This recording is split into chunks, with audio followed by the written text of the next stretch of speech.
What a gorgeous day, huh? Yeah. What a wonderful day to celebrate. Yeah. You ready? Yeah. Good, good, good. I'm Reverend C.C. Coltrane, and I'm delighted to welcome you to Center for Spiritual Living, Greater Dayton. If this is your first time with us, we extend a special welcome to you, and thanks for spending your morning with us. We would ask you to just fill out that little tear-off strip on your bulletin and drop it by the Welcome Center after the service with just your email address or whatever. We won't abuse it or sell it or anything like that. We simply want to be able to send you a thank you for being with us today. This morning, Jerry Blumgold will be giving our reading and invocation, and our vigil holder is Lenza Smith.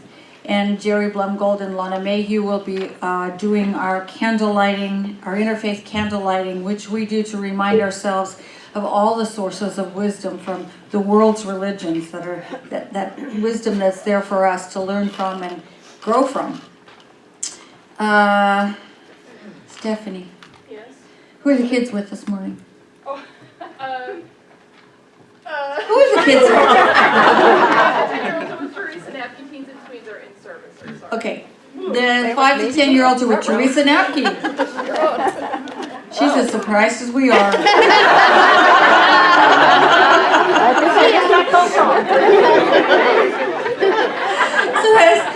And the teens and tweens are with us in service today. So as the kids find their way over to Teresa, let's just stop and extend them a blessing. Extend a blessing out to these beautiful, beautiful, light-filled kids. They're so filterless.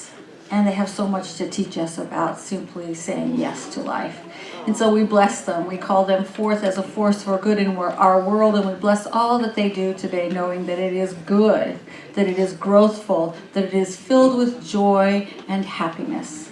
And we let it be so. And so it is. Thank you guys. Have a brilliant, beautiful day. Thanks for being here and shining. Because it reminds us how. So we're going to have a song right now. I think Deanna is doing this one. Is that right? And it's called All the World is One. We light the first candle in honor of the Native American religious traditions.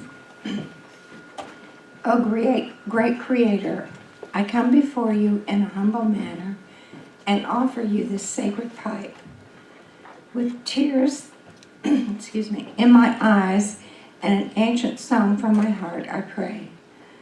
I pray for my relations in nature, all those who walk, crawl, fly, and swim, seen and unseen, to the good spirits that exist in every part of creation. We light the second candle in honor of Buddhism, a mind unruffled by the vagaries of fortune, from sorrow freed, from defilement cleansed, from fear liberated. This is the greatest blessing. We light the third candle in honor of the Sufi tradition. Your task is not to seek for love, but merely to seek and find all the barriers within yourself that you have built against it.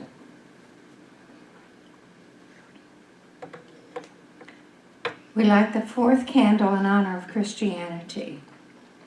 We are the children of love and light, the children of God. As such, we must have His qualities and His attributes of love, peace, and kindness toward all. We light the fifth candle in honor of Hinduism. Try not to change the world. You will fail. Try to love the world. Lo, the world has changed forever. We light the sixth candle in honor of Judaism. God is the mystery to which our lives are the answer.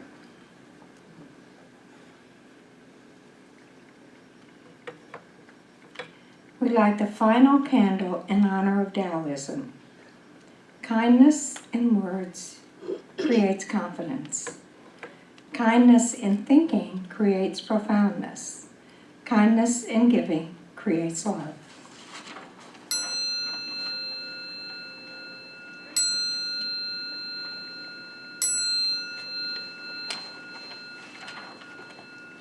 Today's reading is from Ernest Holmes' Living the Science of Mind. Each individual must interpret the universe for himself, since he has to interpret it to himself. The universe can interpret itself for him only by interpreting itself through him. God can only give us what we take, and the taking is the self-expression of God in us, not something or other or different from God, not something which has succeeded in passing a dividing line, but itself is God. Let's take these words into the silence.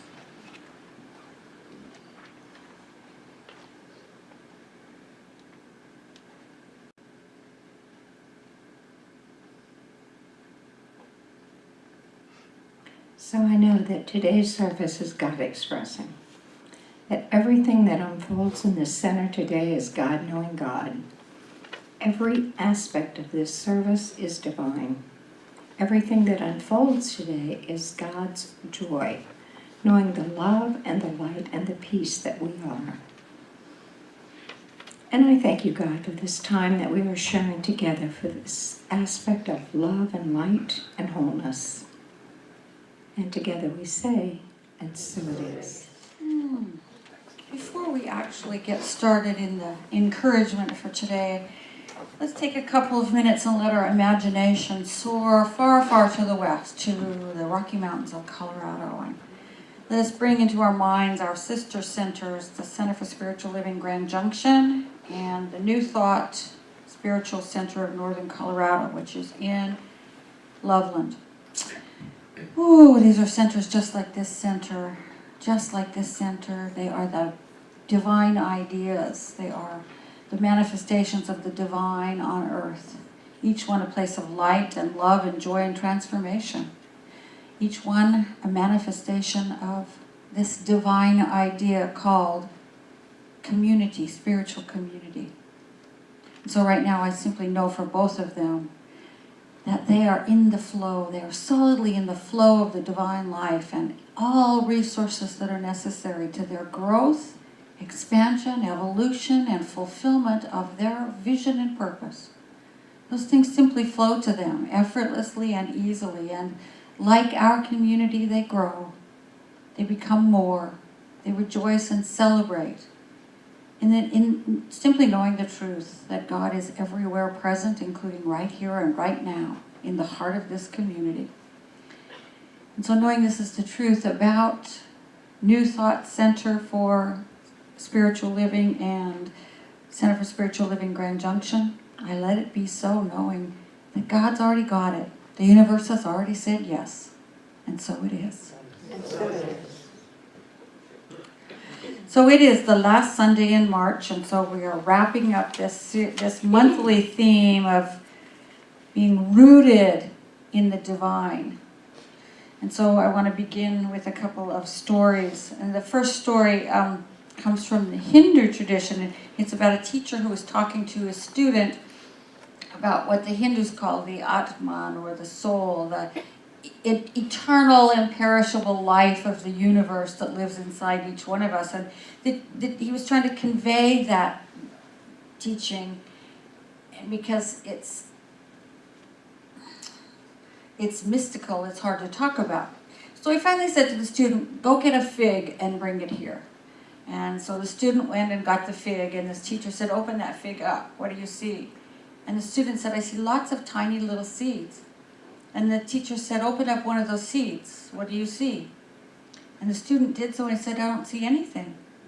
And the teacher said, truly, from what you cannot see, the whole fig grows.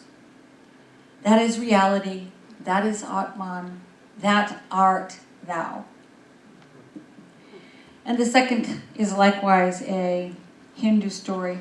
Is again about a teacher and a student, and the teacher was trying again to talk about something that's inexplicable. So he said to the student, go get a bowl of water. So the student did. And then the teacher said, go get me some salt. And the student did. And the teacher poured the salt into the water, and they left it overnight. And in the morning, the teacher said to the student, "Go get me the salt." And the student said, "I can't get you the salt. It's all dissolved away in the water." And the teacher said, "In the same way is the Atman diffused into our existence. It is there. It is that which has continuity throughout time, but you cannot put your finger on it. You cannot point to it in a way that we humans would like to have it identified." And then in Matthew 13, Jesus tells two stories back to back, which I think is important. He says, first, the kingdom of heaven is like a treasure hidden in a field. When a man found it, he hid it again, and then in his joy went and sold all he had and bought that field. Again, the kingdom of heaven is like a merchant looking for fine pearls. When he found one of great value, he went away and sold everything he had and bought it.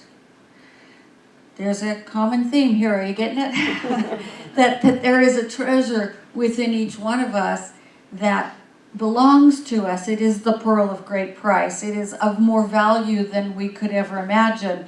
But you can't point to it. You can't name it or see it because like the salt, it's diffused and dissolved throughout the whole universe and in us. It's like that invisible seed, that thing in the seed that's invisible, from which springs a great tree that's beyond our imaginations.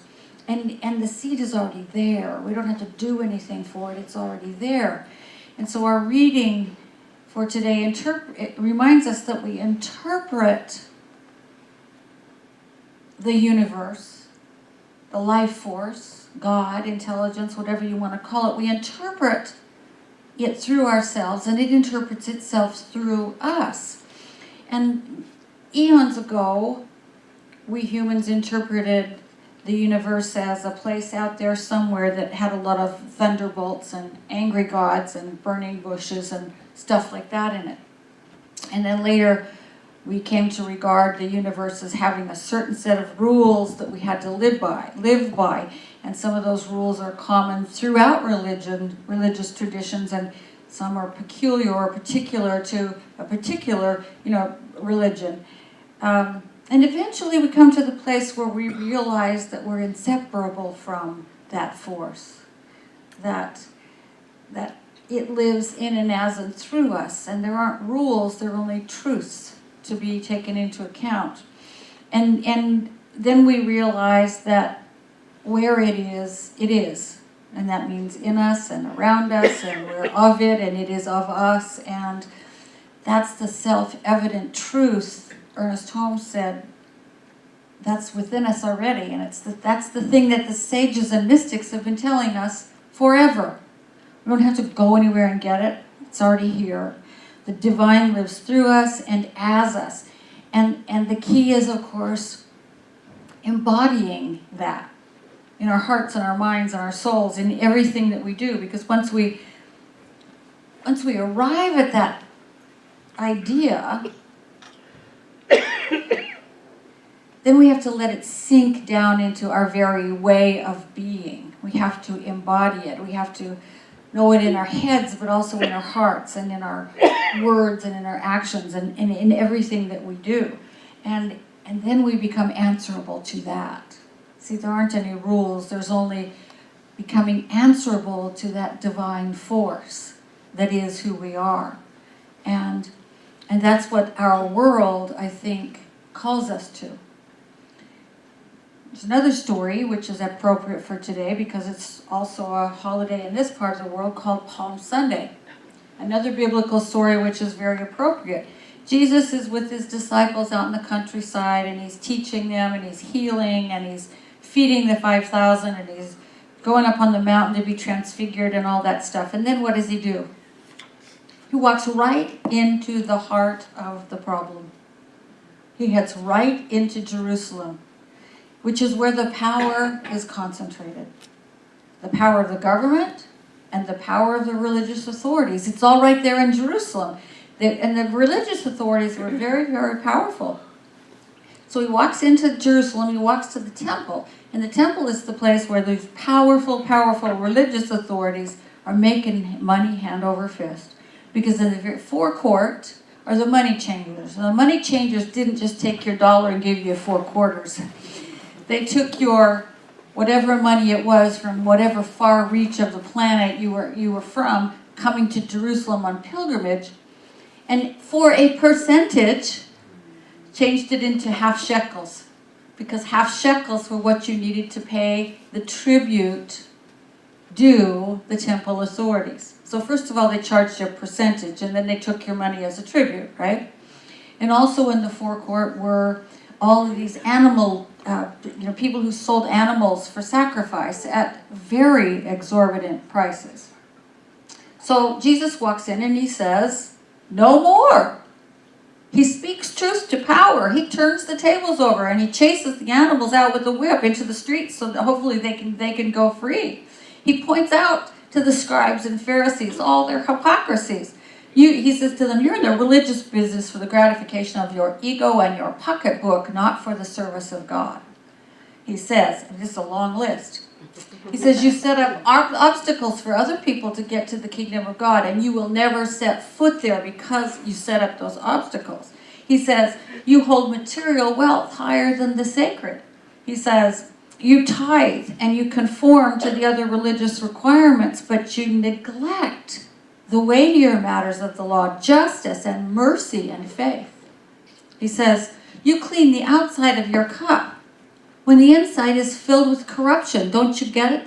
That the inside is the part that's important to be clean? And he says, you're like well-kept tombs full of rotting corpses. He goes on and on and on and on with this. He was really mad at those scribes and Pharisees because they were hypocrites. They were hypocrites. They were doing things for money and ego gratification rather than because they loved and served anybody but themselves. And then he gave his 2 great commandments. He said, this is all you have to do.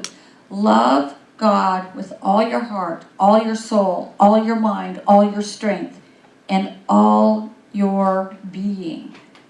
And love your neighbor as yourself.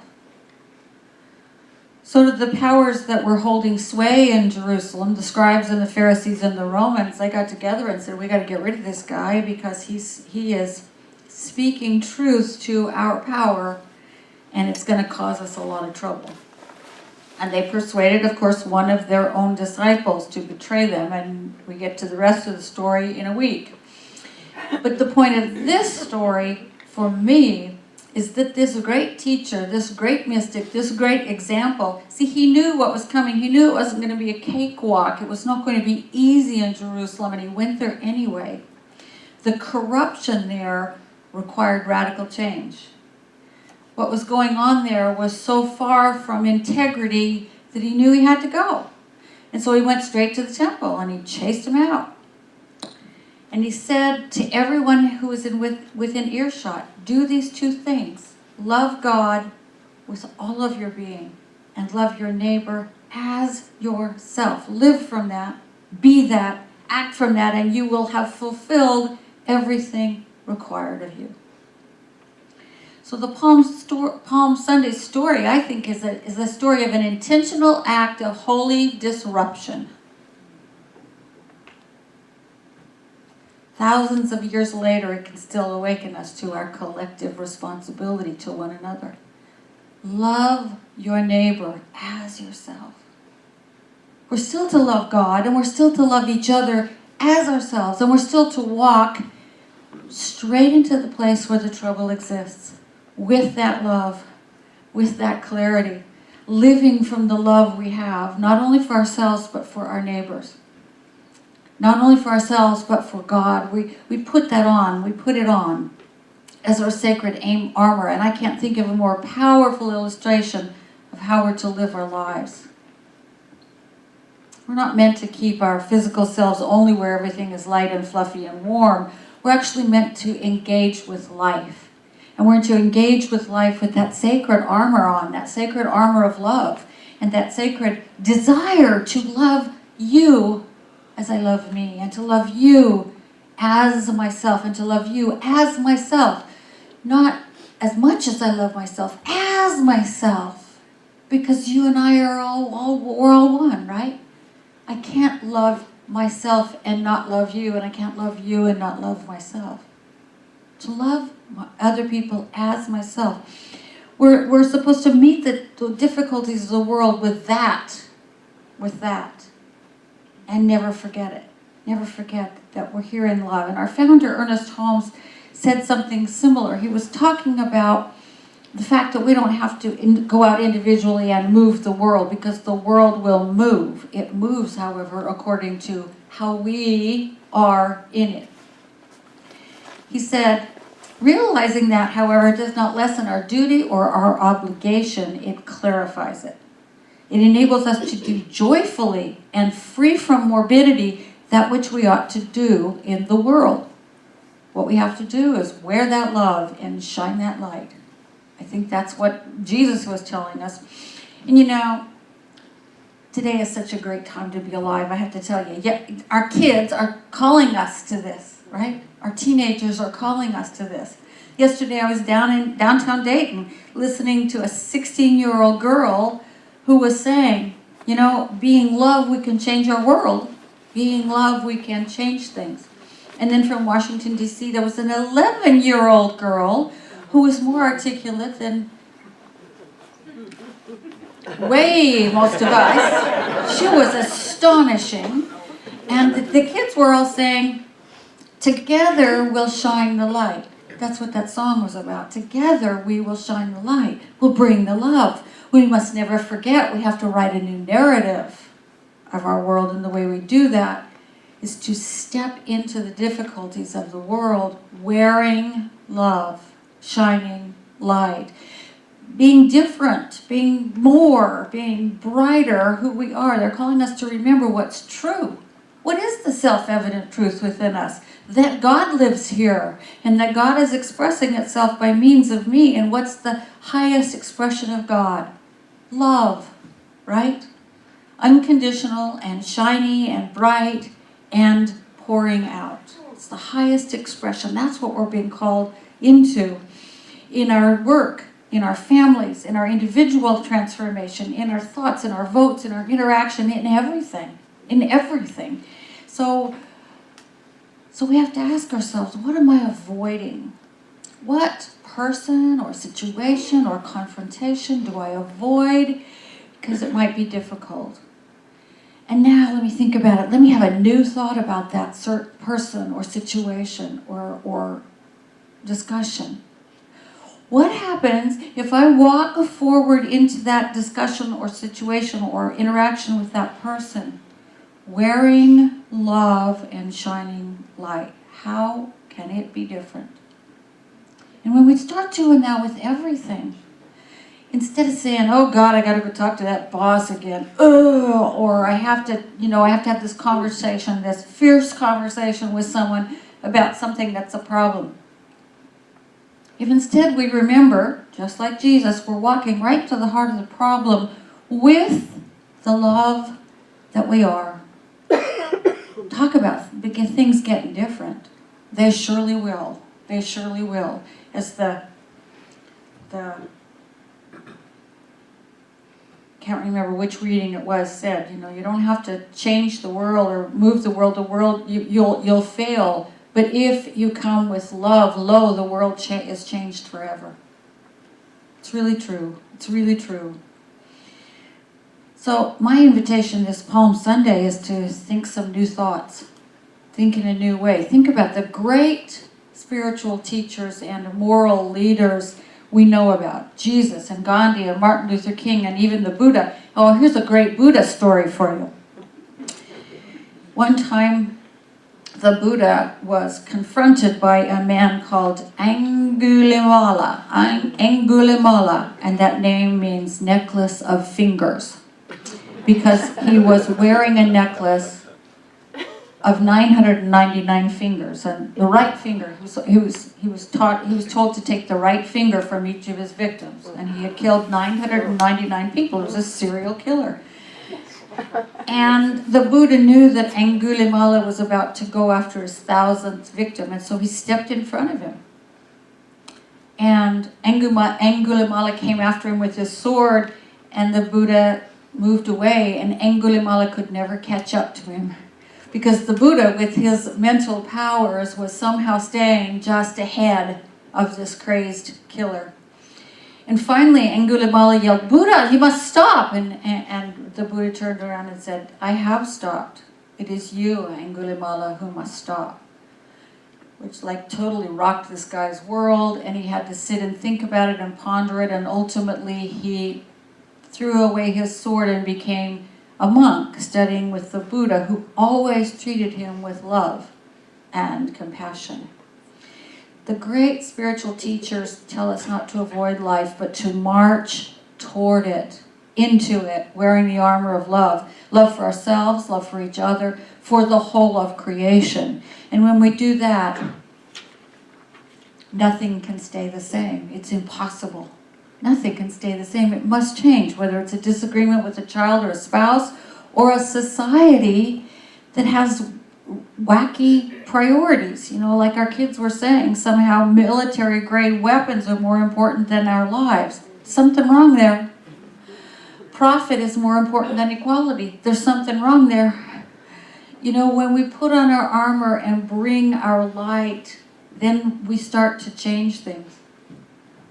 And we don't change it by running away from it. We change it by walking into it in that invincible armor of love.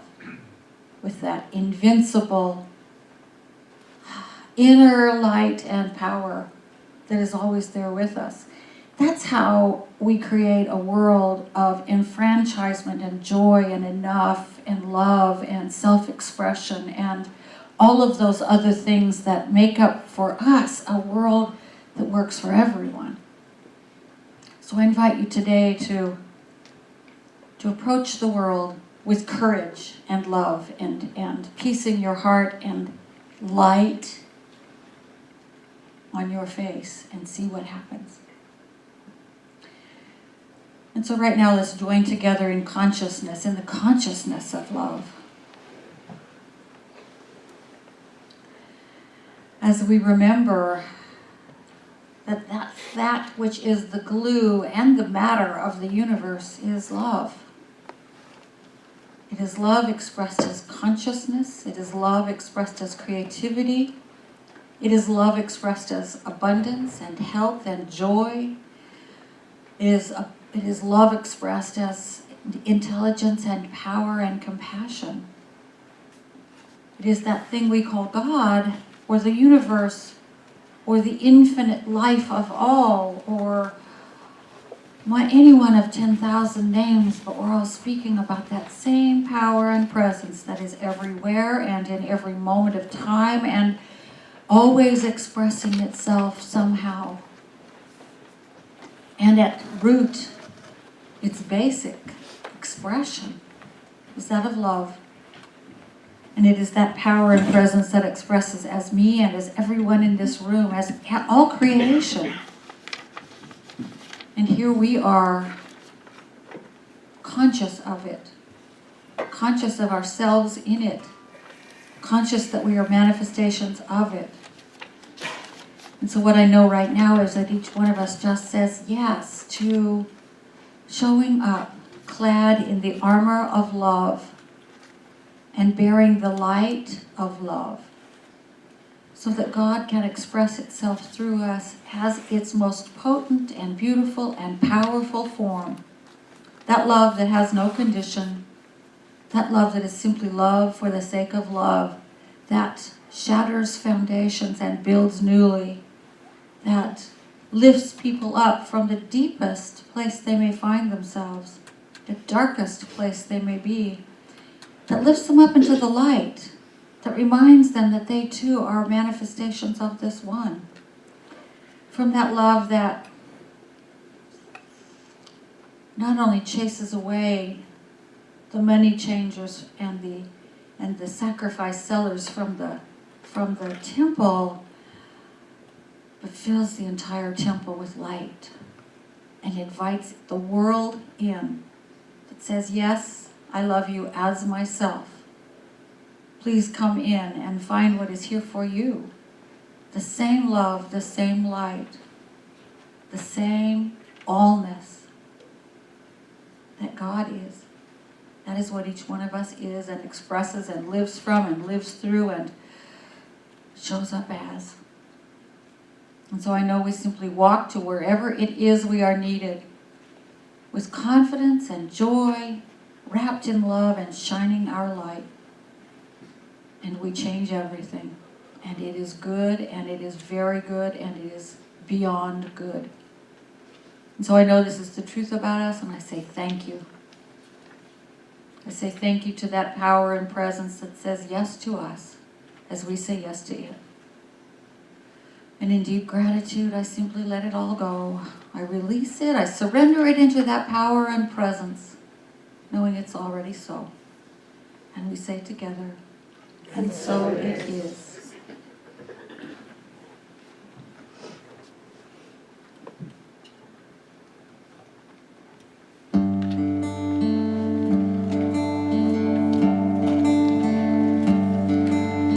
I am just a thread, a simple thread in this glorious web of light. We are all just drops within a stream flowing towards an ocean of light. We may forget where we come from. We may forget where we're going to. I might not see that you're a reflection of me as much as I'm a reflection of you.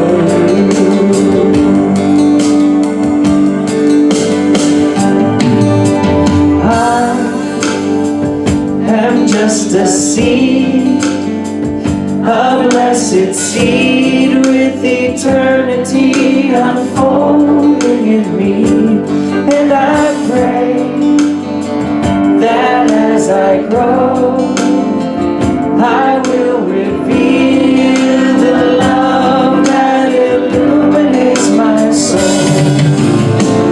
When I remember where I come from, when I remember where I'm going to, then I will see that you're a reflection of me as much as I'm a reflection of you.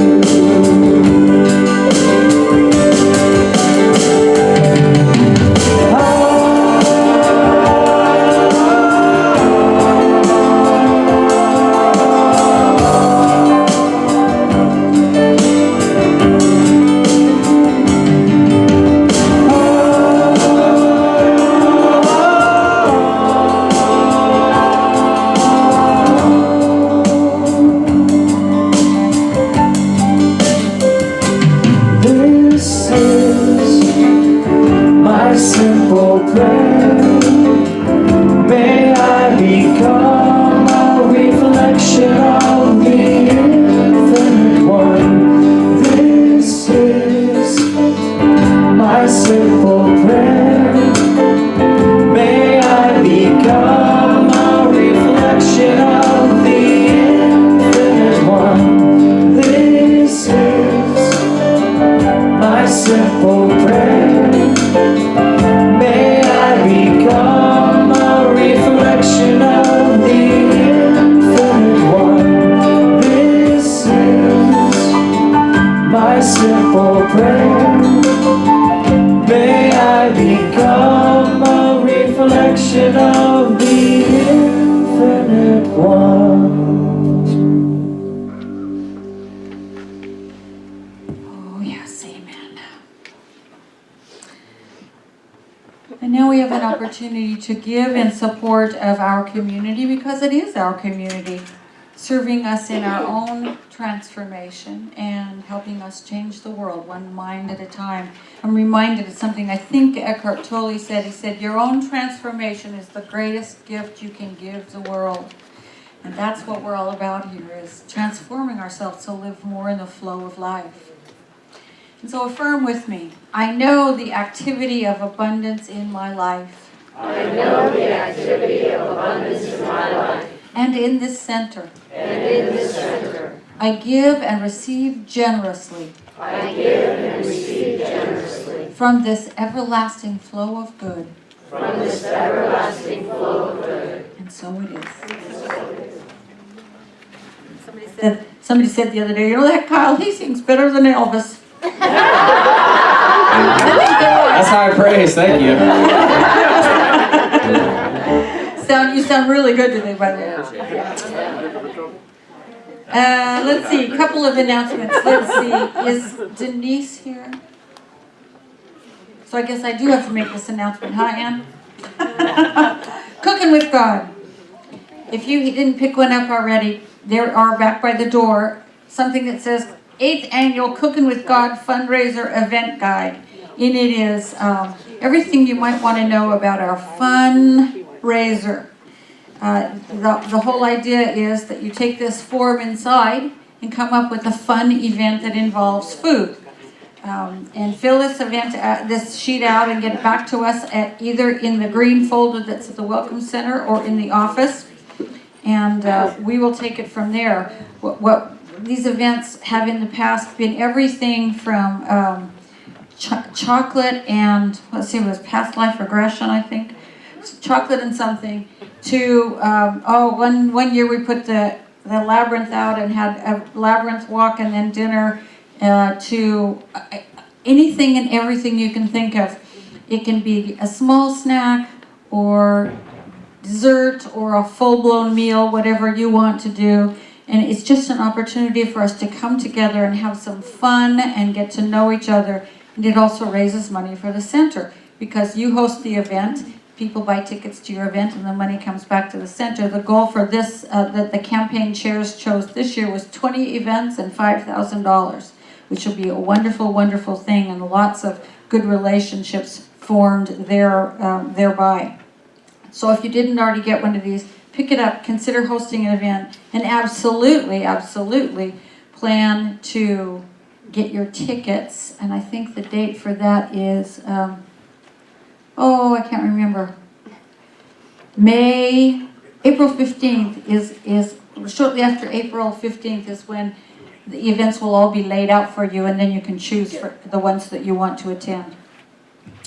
We're also creating a current set of name tags for everybody on lanyards so they don't mess with your clothes. So today is the last day. If you haven't already signed up, to please sign up on one of the bulletin boards over at the Welcome Center to have a name tag made for you. Not only do they help us get to know each other and put names to faces, but they also help us know who's here and who's not. Because if we take the container full of name tags and find while you all are still wearing them and find that there are some that are showing up every week because they're not being worn, then we can reach out to that person and make sure they're okay. So it helps everybody, I think. If you're new or recently come here and want to join me for our Discover course, which starts today right after service, we'll be meeting in the adult classroom right around noon, and I think there's food in the lending library or in the social hall. Well, the adult classroom is right across from the lending library. There we go. And also today is birthday Sunday, so I just want to say happy birthday to our March babies, if I can find them. I know it's here somewhere. Here they are. Linda Andriaco. I think she turned 29 again, I'm not sure.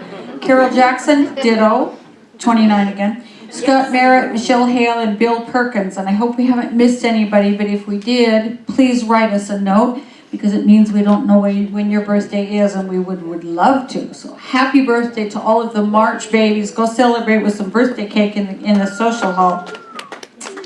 There's a lot happening. I don't know whether you noticed it, but there's a lot of stuff in your bulletin. So please check it out. 2 weeks from yesterday, April 7th, we'll be mulching for spring in our grounds. The next day, Sunday, April 8th, is a hike at Charleston easy for you to say, Charleston Falls Preserve. We have all kinds of stuff coming up, including Adopt a Park Day, game night, and more. So please check out the activities in your bulletin and get to know some of your community members better while playing. Is that a win-win for everybody or what? I'd say so. You know, we don't play enough, so any opportunity we have is good, right? If there's anything that you'd like prayer for after the service, you can simply ask one of the beautiful women with the teal or white stoles on, and they will find a quiet place to talk with you about whatever it is that you're sort of having trouble seeing the truth about, and that's their forte, is that they can kind of cut through to the spiritual truth and pray from that place for you, and it's their gift to you on Sunday. So please take advantage of it. There's also a prayer chest by the back door where you can put a written prayer request. On the back of your bulletins, a prayer line and a text where you can actually text for prayer. So please take advantage of those avenues for our practitioners to pray for you.